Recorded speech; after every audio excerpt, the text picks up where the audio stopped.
Welcome, everybody, to the second episode of the Race to Revenue. I am lucky enough to be joined today by Keith Moore, Director of RevOps from PerkinElmer, and we're going to be talking all about how to maximize resources with complete forecast visibility. And let's just jump right in. So for the uninitiated, Keith, tell us a little bit about PerkinElmer and tell us a little bit about your role. Sure. So I like to think PerkinElmer, we're here to help scientists be more efficient, more effective, and have that self-efficacy that from a 360 perspective, PerkinElmer can provide scientists with everything they need to run their labs, do their jobs a lot more effectively. So from point of entry being any instrumentation that they purchase from us to everything from in their day-to-day jobs. So PerkinElmer, we look at the scientist as the solution, not necessarily the application.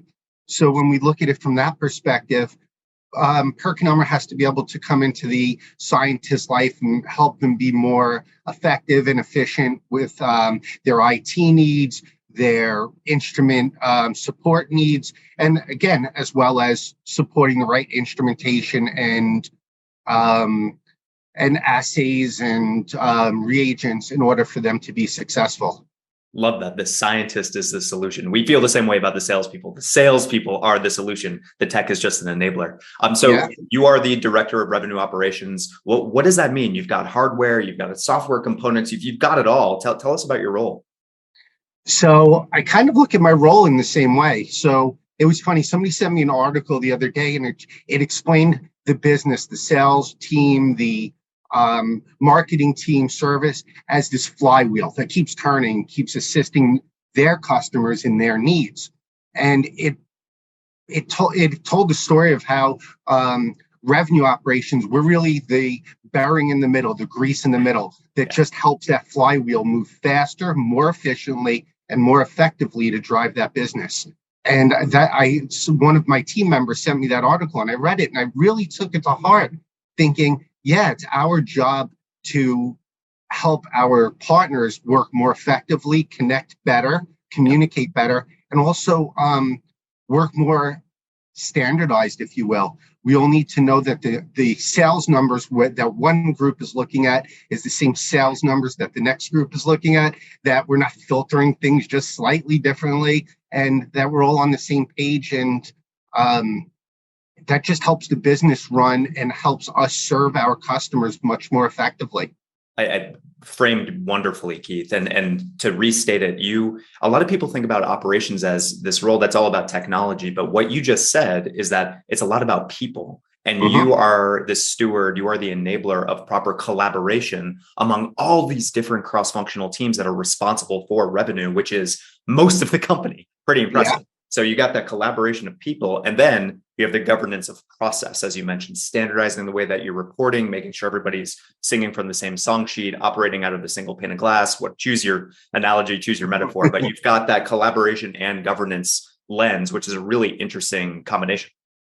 Yeah, and it gives us that benefit. It's funny. One of the things I love about my job is I love that opportunity. You're talking about the different tools. So we need to get involved with automation. We need to get involved with companies like yourself who are able to show us our data better or teach us how to show our data better. So there's so many new things coming out there every day that we get to be involved in and get to help drive to the organization. It's actually, I've had several different roles throughout my career. I've been in marketing, I've been in sales and service. This is probably the most exciting position I've ever had. Love to hear that. And you're on the front lines too. And we're going to transition here and talk more about the role you play and the impact that it makes on the company, not just the revenue outcomes, but also the strategic initiatives that the company is driving. So let's talk more literally about forecasting. Huge part of your role is streamlining the forecasting process, ensuring that everybody is doing things, as you mentioned, in a standardized, governed way, and you're maximizing the accuracy of that forecast. So take me back in time a little bit and talk to me about some of the signs that you saw that made you think, something needs to change here. We're not doing everything how we should be. What were you noticing and what did you change? Sure. So one of the biggest signs for me, and I have to be fair, when I've been back at PerkinElmer for about just over a year now, so some of this was already in process. This isn't all my own initiation. So I got to already walk into some brilliant people before me that had already initiated some of this activity. But one of the biggest things that I saw was product. It was a delay in product. Mm-hmm. What that tells me is we're not communicating from beginning to end. If so, like many companies out there, we're trying to minimize what's sitting in our warehouses. We're preventing preventing money from sitting there building dust up on a shelf somewhere, and making sure we have the right product to ship at the right time. So what that tells me is if we have a lot of product that's not shipping quickly, but other products shipping sitting on a shelf, then we have a miscommunication somewhere between the customer's need and the dock. And all of that comes down to forecasting properly. And it's funny, I think everybody probably involved in revenue anywhere that's sitting on this call has seen that graphic of accuracy versus precision. It's everybody's seen that quad chart. It shows the arrows in the target, and it shows, accuracy. It shows all the arrows together, but it shows precision as being centralized. And this is where most recently we've been working very closely with your organization to focus very strongly on that precision. On the accuracy.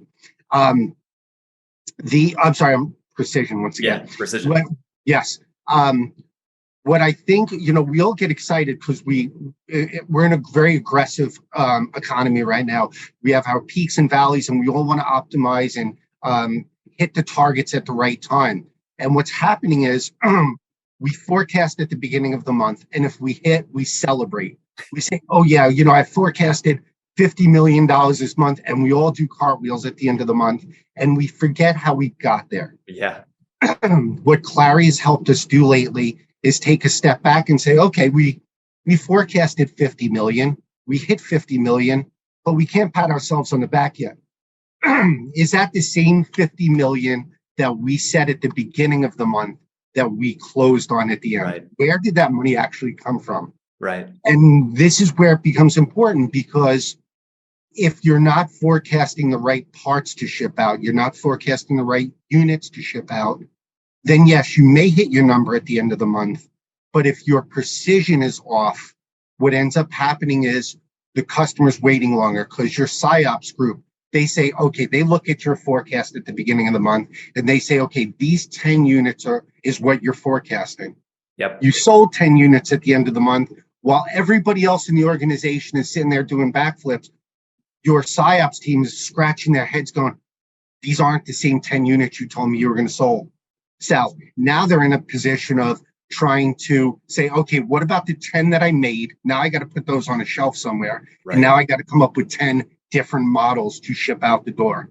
And this is where the customer suffers. And we all know customers can pull their orders sometimes. Just because you receive the PO, if you can't ship in time, you can't deliver in the agreed to period, they can pull their POs back, and it sets you up for loss of revenue and disappointment.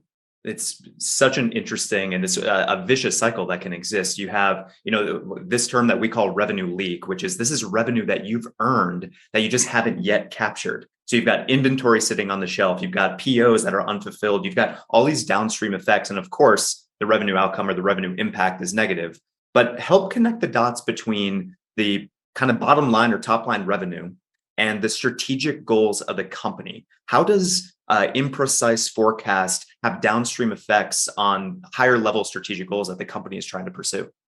Sure. I mean, the first thing that pops in my head as soon as we talk about imprecise forecasting and that delay is customer satisfaction. Yep. And we do, like every other company out there, we're measuring a net promoter score. We're not doing anything different, than anybody else. And we see that effect.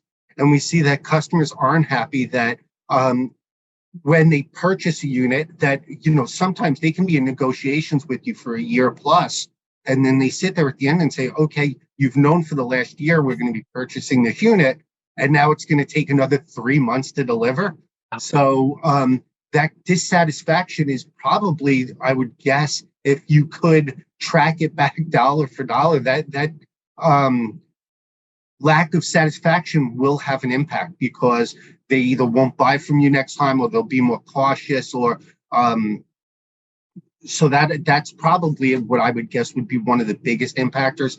Second would be just you're on the back end, and I don't see this as much in my role, but when we're trying to collect money or trying to collect on something that's been delivered, when the longer you delay that delivery, the longer your cash cycle is. Now, when your cash cycle increases, we all know that you're not sitting there collecting interest on it, or you're not able to reinvest that revenue, or the other implications of not having money in pocket. And we know every day you try to collect and that you have an outstanding debt, it becomes more difficult and more difficult to collect, and you spend more money trying to collect it. So every one of those impacts that everybody faces anytime you extend a cash flow, both on the front end and on the back end, it's definitely impacts the bottom line. Super interesting. And I'm sure everybody here knows, you're tapped on the shoulder from time to time. We have a customer that is 180 days past due. Yep. And now everybody's trying to recover that money. You're reaching out to the salesperson, the service delivery person. Can you contact this customer? That's more cost to our bottom lines. It's just, again, you mentioned this before, but there's these compounding effects that end up happening. It's lost revenue. It's, as you mentioned, you don't have that revenue or that cash available to reinvest in the business, and then compounded by the trust that breaks down with your customers. And this is just nowhere that you want to be. So precise forecasting and streamlined processes allow for all of this. So tell us, you have this problem state, you've noticed these issues were happening. How did you go? What was kind of the from to you architected to achieve this precise forecasting? So once again, I don't want this to seem like a commercial for you guys, but your help has been very beneficial. Like I said, at first, the first steps as I walked in, this was something that the ball had started rolling, but we hadn't got to that point of precision yet. We were looking at accuracy, and we were looking at, with your product, we have a very good model together that was developed through the last few years here, where we know when we look at rep behavior is part of what's built into the model. And so we're not just leveraging actual dollars sold and actual forecast, but the model that's set up with your software actually takes rep behavior into account for what the forecast looks like at the end of the month. So we're taking that model and comparing it to what the rep is telling us. So we had them kind of doing double forecasts. One was being done via software, and one is, okay, now give us the human end, the arts end of the forecast. And we're comparing them, and we've seen that the more we reinforce this, the more we drove that behavior, the more those two numbers got closer and closer together. And I don't know if it was the fact of we had bad behavior that we fixed with the software, or the software learned our behavior better, or a mixture of both.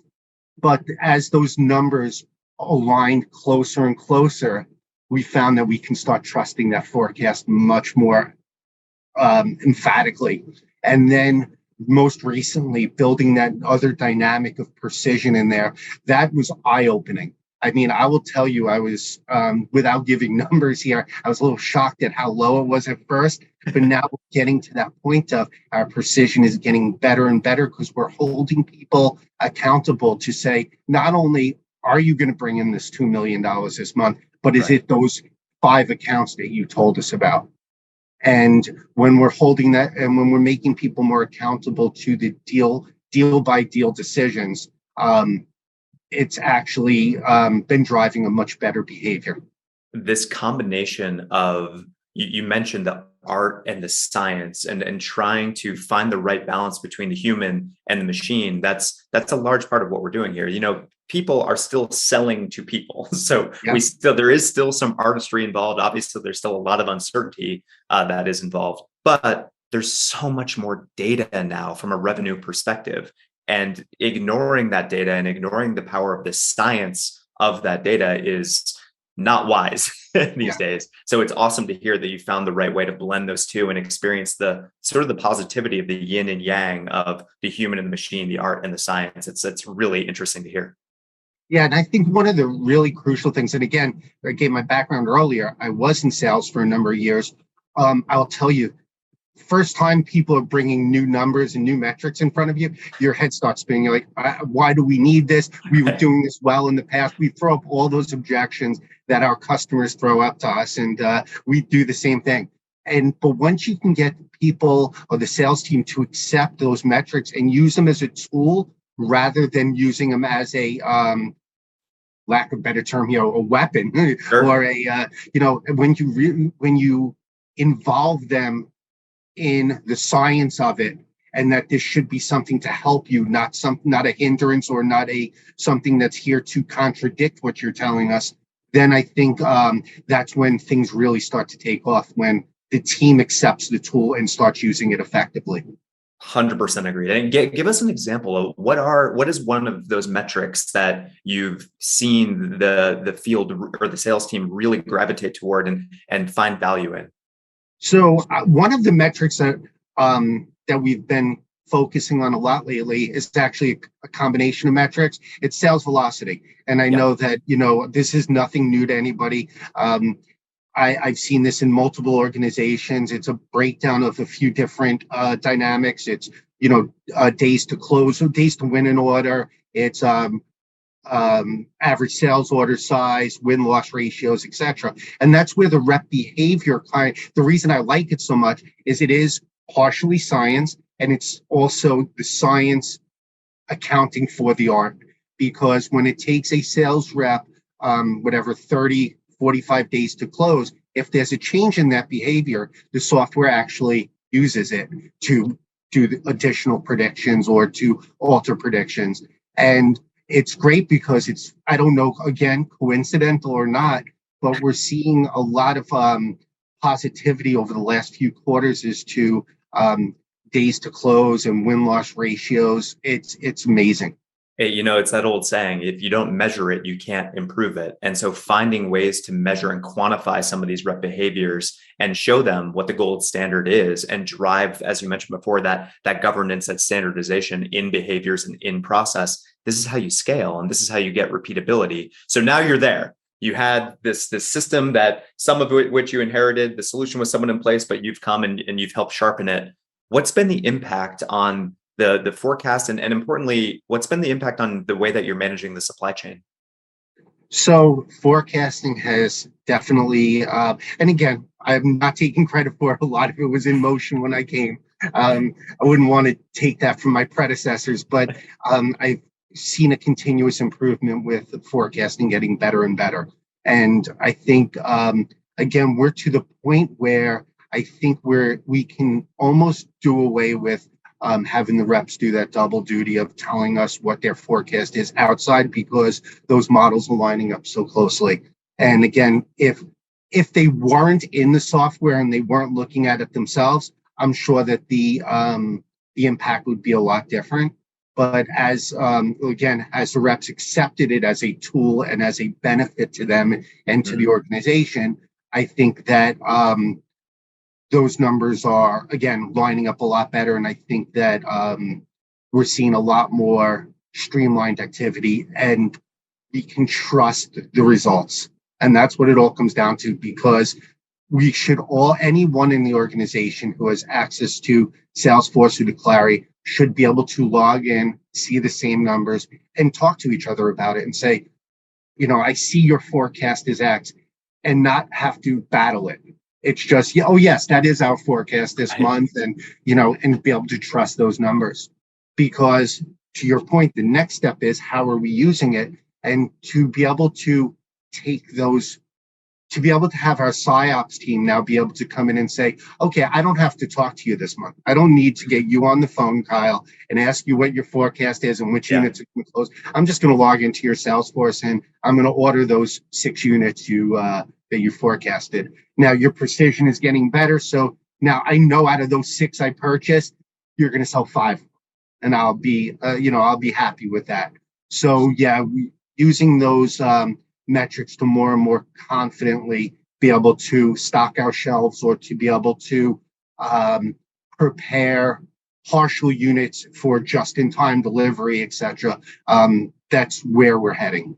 Love to hear all of this. And it's so interesting to hear you explain this, Keith, because you're talking about processitizing forecasting, processitizing the way that you run revenue, the words behind me. So tell me a little bit more about, we say this phrase a lot, and we hear our customers say this a lot, that they want to run revenue like a process. They don't want to just treat revenue like an outcome that just happens at the end of the quarter, but rather treat it like the most important business process that exists. So tell us, what does running revenue like a process mean to you?